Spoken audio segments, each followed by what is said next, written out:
All right, what's going on, Tech fans? Man, hope y'all having a great Friday. Some pretty good news, obviously, on the recruiting front. I know y'all are concerned about 2025 and the season, but hey, these are going to be the recruits that come in this next following year. 2025 was a success. Top 25 recruiting class, man. 5-star on there, several high-end 4 stars. Really solid class. Now, I think it's important to say Georgia Tech does not have any recruits just yet, but to be already in the finalists definitely says a lot about how they're recruiting. And they are a finalist for this kid right here, Justin Hopkins. I did an article on SI. Y'all go check it out. Talked about everything he's accomplished this season, what he was able to do with Ensworth. Obviously, a program out in Tennessee. Had a really good year, went 11-1. He was a big catalyst for that. We'll talk about his numbers here in a second. But he was a finalist, or Georgia Tech is a finalist, I should say. Also includes USC, Tennessee, and Minnesota. So he actually announced his top 12 on Christmas Day, which included Georgia Tech. And it's interesting to see this, right? You don't usually see a guy go in so early, especially during this period right here, because this is actually technically dead period, for a recruit to commit, because they can have contact, but it's only text. That's really it. You know what I'm saying? On social media, like they can't call and all that stuff, go see him. Like it's really difficult. So it's interesting to see that he moved his timeline up, but feels obviously very strongly about the school that he's going to eventually commit to. And he set that date for February 17th. But really interesting. He's kind of blown up.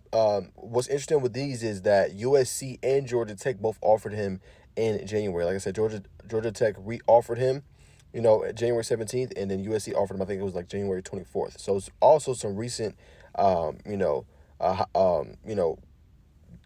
that went out, obviously, or I should say scholarships that went out to him. But let's talk about his play on the field just a little bit as we kind of transition to another thought. All right, very explosive offensively, right? 42 catches, 705 yards, and 7 touchdowns this year. He averaged 16.8 yards per catch. Did a little bit of everything. Was catching the short routes, taking them the long distance. He also was, being able to show that he was a deep threat.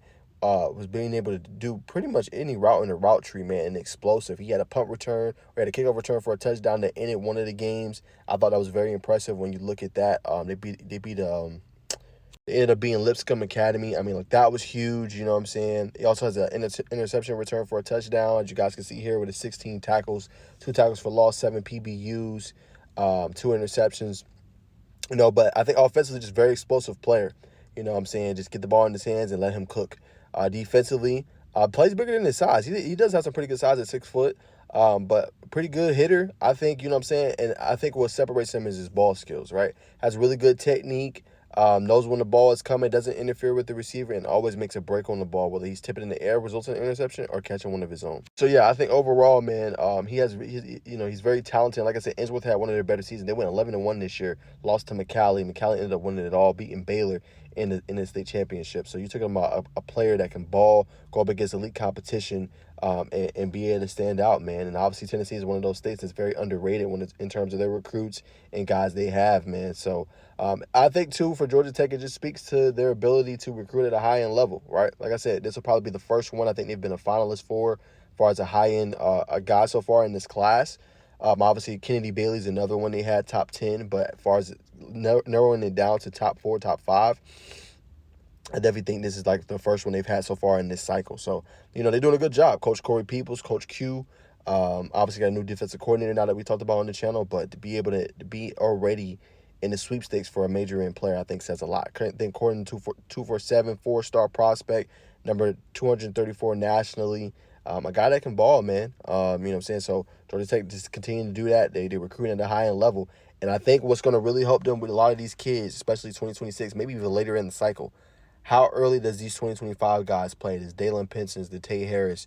If they playing early and they're contributing at a high-end level with their growth and their development, you could see more 2026s and 27s and beyond wanting to commit and play for Georgia Tech Yellow Jackets. I think that's what it comes down to. I think that's what we really honestly could see because, when you see that and guys is playing early, contributing, and it's resulting in winning, hey, I want to go play for that program. So we'll see what he ends up doing. I know right now he's trending towards Tennessee, according to On3's recruiting prediction machine.